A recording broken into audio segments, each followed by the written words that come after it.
So here we are, and I welcome you. Unfortunately, because of, fortunately or unfortunately, maybe it's fortunate, because of COVID, these ceremonies have been greatly stripped down from the way that they used to be conducted pre-COVID. When I first started about 10 years ago, I was remarking that these ceremonies used to last a couple of hours, literally a couple of hours, and they would be attended not just by the new citizens, but their families, and they were usually conducted over in the federal courthouse just a block south of here.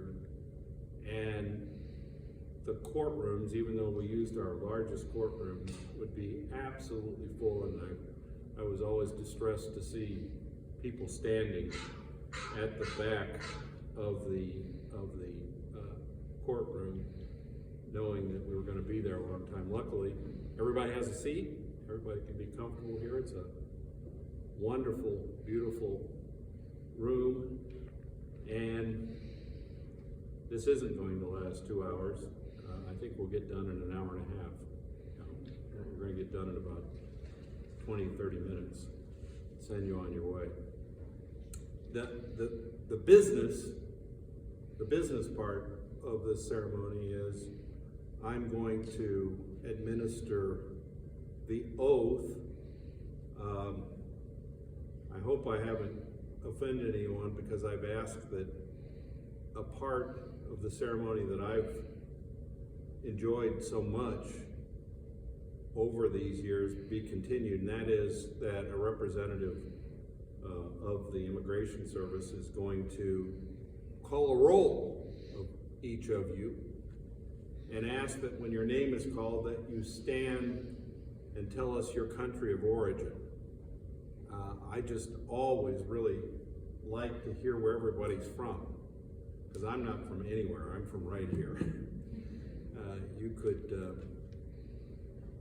just about hit a 9-iron from a golf 9-iron from here and circumscribe the entire area I've lived in for the last, my whole life, which is a long time. So I really appreciate hearing where you've all come from to get to this place. I know it's been a difficult journey, and I'm so proud of you, and I congratulate you for getting here. So can we have someone gonna call the roll, and then after the roll is called, I will then administer the oath. It won't be that painful. We'll get that done very quickly, and then I've been asked to make a few remarks, and we'll get you out of here. Sir. All right, so when I call your name, please stand up and announce the country of origin, the country you were born in. And you have to say it really loud if any of us is going to hear it, because the acoustics in this room are not very good. It's a gorgeous room, but it wasn't made for people to talk with one another across the room. All right. So Jasmine Anais Jose. Dominican Republic. Thank you. Emma Lily Tom. NGN Hana. Egypt. Maria S. Medina. Peru. Van Lau Tong Lien. Yvonne Mendoza Bernabe. Mexico City. Dot Hle Chui. Ta Hle Kim. I announced at the first session today that whoever says this the loudest gets a prize. So. Kine Su Mon Tien. There you go. Zaire Choi.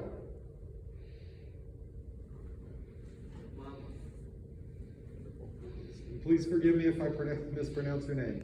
Arman Ayan. Karar Leno Altashra. Raul Cedrus Tengu. Togo. Florence Seneque.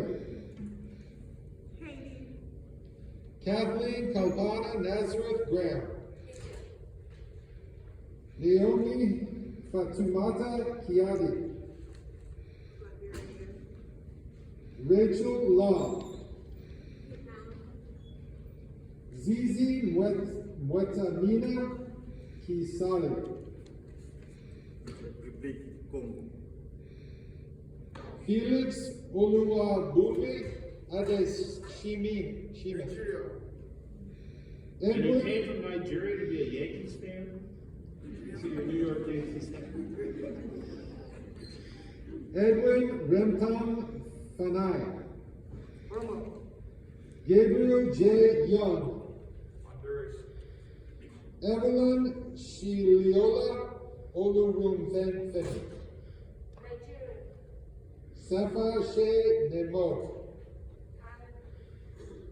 Rodolfo Velasquez. Bolivia. Edwin Figueroa Monterosa. El Salvador. Maria Pineda. Lamon Shine. Yaksan Lal. Martha Ramirez Jetmore. Rita Nega Yosef. Vanla Ruai Zahu. Cristo Persona. Zebib Rita Dabe Johnson. Joy Chei Chan. Daljit Kaur Dillon. Clolande Jean-Baptiste. Luis Oxas. Ankita Ben Kushit Patel. India, Prima H. Patel. India, Soham Shah. India. Catherine Tangi. Myanmar. Thank you, everyone. Thank you so much. Yeah, I think we owe the gentleman a round of applause. That was a fantastic job. My name is Jim Carr. How simple could that be? And so every Tuesday when I hold Chapter 13 hearings and I have to call the cases and announce people's names, I get stage fright because I'm used to just saying Jim Carr. That's what could be easier. But welcome to all of you. I really appreciate your indulging me and telling me where you're from. This is the second session we've done today, and it's pretty amazing that there's not a lot of overlap between the place of origin of the group we had in here earlier today and this group. So it's to me it's inspiring to see where you all are from, especially since I'm a guy who's from right here, and I mean right here. You could draw a line around here that's no more than a couple miles wide and capture the entirety of my legal career, some 50 years, all within this area. So, but after today, we're all going to be the same. We're all going to be citizens of the United States. So to do that, what I'm going to do is, in a second, I'm going to ask you all to stand. I'm going to say first the oath that we're asking you to take. Our country is a big believer in oaths. The oath that you're going to take is very similar to the oath I took when I became a federal judge. Although I will warn you that and maybe you already know it, you've probably all seen it already, but it's archaic, it's old, it's the same oath that's been used for a long time, but we'll get through it. I'll read it slowly. Obviously, when I start off and I say, I state your name, you're not going to say, I state your name, you're going to say, I, and then say your name, and then we'll finish off the oath, and when we're through, you'll be a citizen of the United States. So, let me pull that out. Hopefully I have it. That would be, there we go. And if you will, please stand. Raise your right hand and repeat after me. I. Now state your name. hereby declare on oath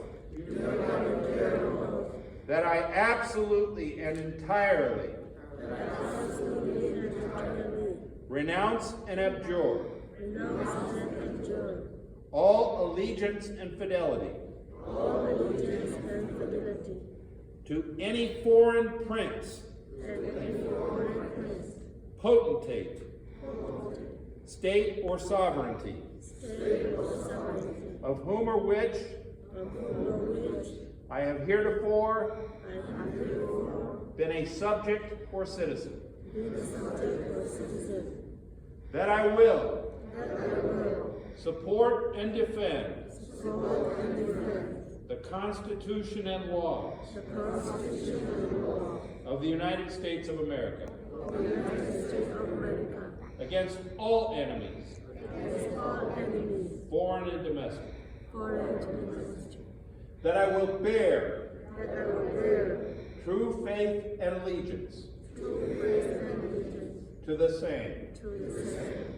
That I will bear arms on behalf of the United States when required by the law. That I will perform non-combatant service in the armed forces of the United States when required by the law. That I will perform work of national importance under civilian direction when required by the law. And that I take this obligation freely without any mental reservation or purpose of evasion. So help me God. Congratulations, and please be seated.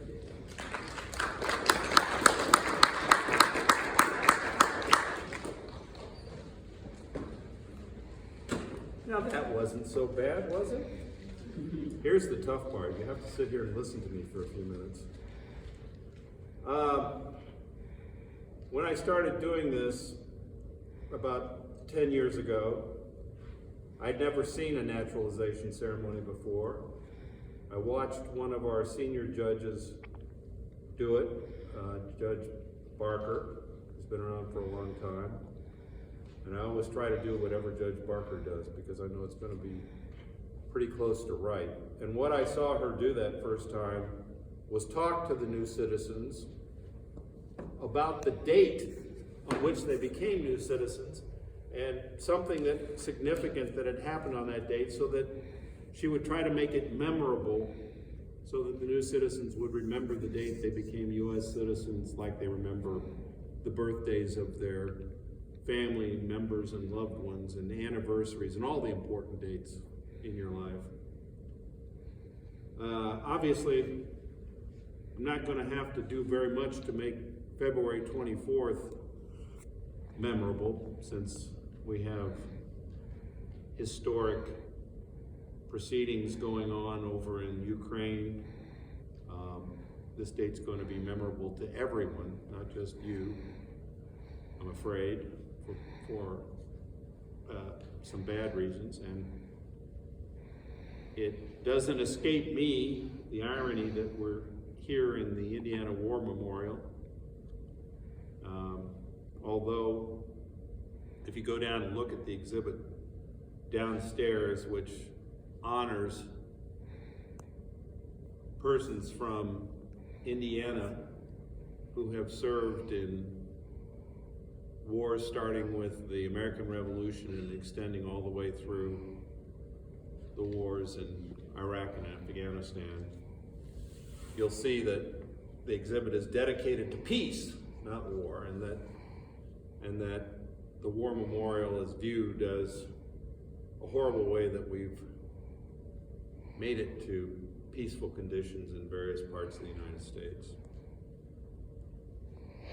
When I prepared to make remarks to you, I didn't know that, of course, that Russia was going to invade the Ukraine this morning. And so I thought of another reason why you might remember this date, and it has to do with the fact that this date, February 24, is bracketed by two important events that really highlight the importance of the office of the President of the United States. First event is President's Day, which we celebrated last Monday. And I'm going to talk about that in a little bit. And the second event will be the constitutionally required State of the Union address that Joe Biden, the 46th President of the United States, will give to the country. I believe it's next Tuesday, March 1st. So that's also a date that moves. But in the future, in addition to the fact that Russia chose this day to invade the Ukraine, when we come around to President's Day and the State of the Union address, you'll know that your day is in there. Let me talk about President's Day for just a second.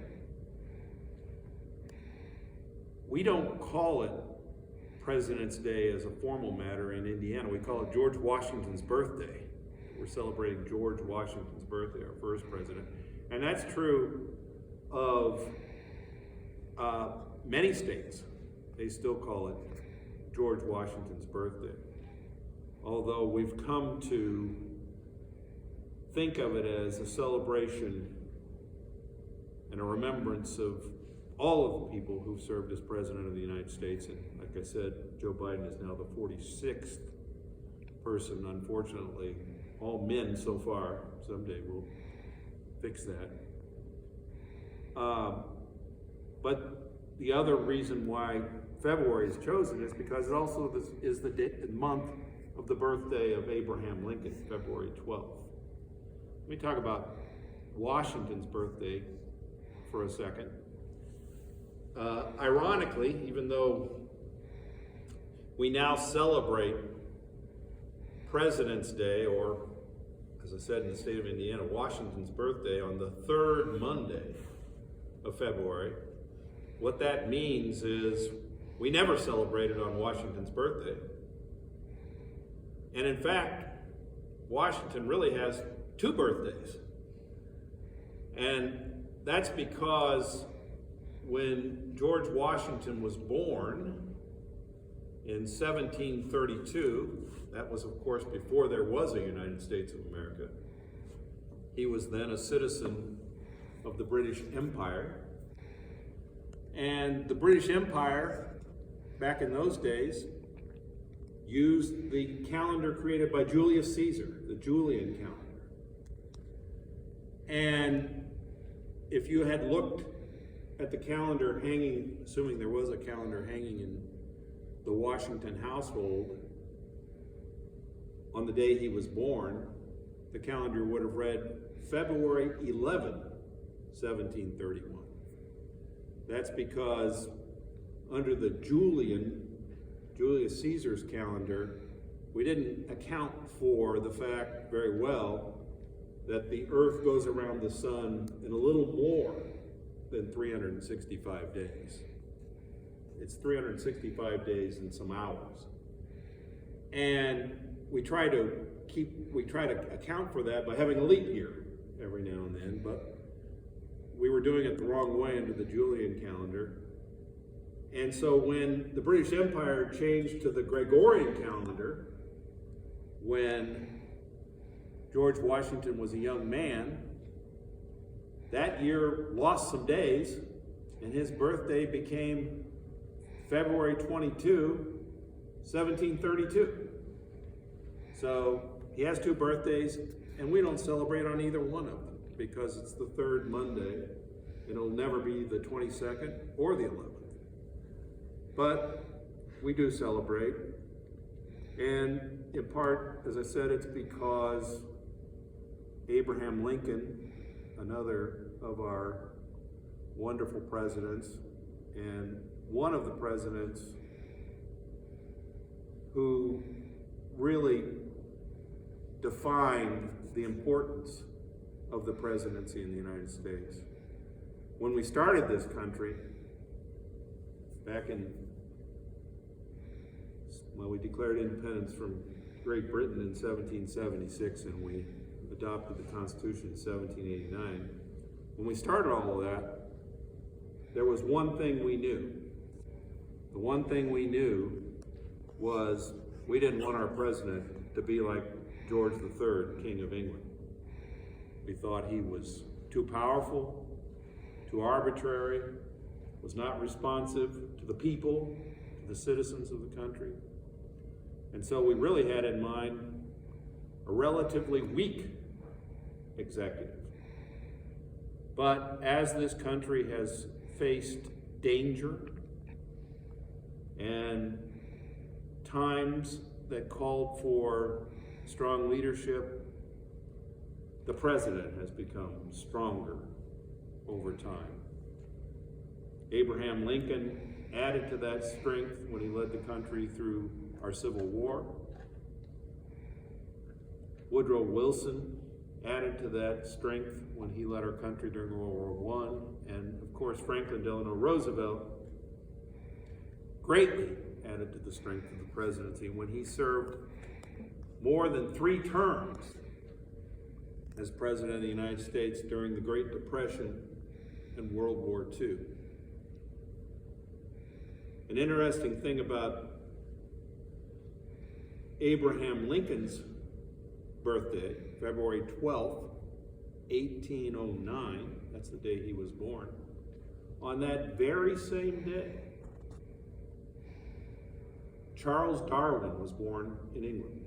So if you think about it, on a single day, we were given one of our greatest presidents and at least one of the 2 men who were responsible for developing the theory of evolution by natural selection, which is a cornerstone of all of our life sciences and all of that's followed that may, produce for us tremendous benefits from a scientific standpoint. The President of the United States, of course, has many roles from and after World War II. The President of the United States is thought to be the leader of the Western world. He's the CEO of the United States of America. He's the Commander-in-Chief. He has the power under the Constitution to nominate all of the judges appointed in our federal judiciary system under Article 3 of the Constitution, all of the judges of the Supreme Court of the United States, all of the district court judges that sit a block south of here, all of the judges of the courts of appeals. He has to have the advice and consent of Congress, but they only get to vote on people that he nominates, he or she. Hopefully someday we'll have a she. From your perspective, I suppose one of the most important aspects of the presidency of the United States, as it's defined in our Constitution, in Article 2 of our Constitution, is you can't be it. Because that's probably the one material distinction between you now and me, or the others around here who were born here. The Constitution specifies that the President of the United States has to be a natural citizen, not a naturalized citizen, someone born here, has to be over 35 years of age, and has to have resided in the United States for 14 years. So I don't know if any of you had any aspirations, but unless there's an amendment to the Constitution, you won't be able to serve, but your children will.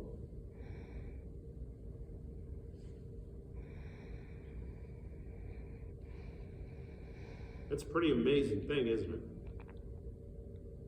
That's how we define citizenship in this country. And we do it under the Constitution. You may have noted that not only did you swear allegiance to the Constitution and the laws of the United States, but every obligation that you undertook by that oath that I gave you is conditioned upon your being asked to do that as a matter of law. No individual can tell you what to do unless it is a function of duly passed law. We are a country that believes firmly in the rule of law. One other amazing power that the President of the United States has is that he is the leader of his party, and therefore has an enormous amount of power. And I'm going to tell you a little story about how powerful that can make the President of the United States. In 1944, as World War II was moving towards an end, the then President of the United States, Franklin Roosevelt, decided to travel from Washington, D.C. to Honolulu, Hawaii, to meet with Chester Nimitz, the leading admiral of the Navy fighting the Japanese Empire, and Douglas MacArthur, the leading general fighting the Japanese Empire, to map out how the end of the war would go. But on his way to Hawaii,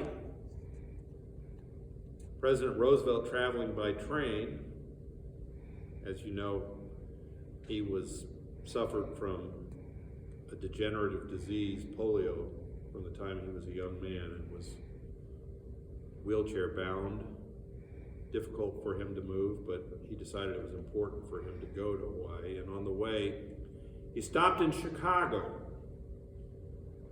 This is July 1944, where the Democratic Party was holding its national convention to renominate him for a fourth term.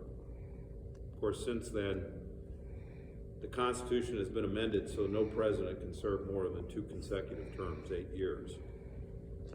But back then, given the trauma that our country had faced, first with the Great Depression and then World War II, we needed a leader for the whole course. Well, the Democratic Party had fallen out of love with President Roosevelt's vice president, a gentleman named Wallace. He was thought to be, especially for the members of the Democratic Party from the South, we used to call them Dixiecrats. They thought Vice President Wallace was too liberal. And so they wanted to nominate a new vice president to serve with President Roosevelt in his 4th term.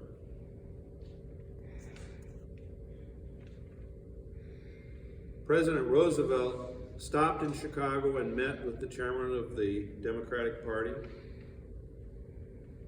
And interestingly, we now know, people didn't know then, but we now know that when this meeting occurred in July of 1944, President Roosevelt and his doctors knew that he was not going to live very long. And therefore, whoever was nominated as his vice presidential candidate was likely to be the President of the United States. And because President Roosevelt was the leader of his party, the chairman of the Democratic Party asked him who he wanted to serve as his vice president. He gave the chairman 2 names on a piece of paper. The first name was William O. Douglas, who was then an Associate Justice of the Supreme Court. and is often thought about as the most liberal justice who's ever served on the United States Supreme Court. He'd also been the head of the Securities and Exchange Commission, a brilliant man. And the second name was Harry Truman. Well, the chair of the Democratic Party turned to President Roosevelt and said, would you please consider switching the order of those names, with Truman first and Douglas second. And with a stroke of a pen, Roosevelt did that. And as a result, Harry Truman became the next president of the United States. And it illustrates the power that a president, especially a popular president, one who's popular with the citizens of the United States, has as the leader of his party. So, this coming Tuesday, you will hear our current president deliver a State of the Union address. You'll either watch it like me on television, or you'll read about it, or you'll hear about it somewhere or another. And of course, he'll have to address the momentous events and circumstances that currently face our country. He's going to have to address in the next few days how the United States is going to respond to the invasion by Russia of the Ukraine. He's going to have to tell us who his nominee will be for the seat that's being vacated on the United States Supreme Court. He's pledged that that nominee will be a black woman, an African-American woman. And you will see that, hear about that for the very first time as a citizen of the United States. And for that, then, I once again congratulate you. I hope that in the future, as we come upon President's Day and the State of the Union address, that'll cause you to think back about today, February 24th, this day on which you became a citizen of the United States. Congratulations and good luck to all of you.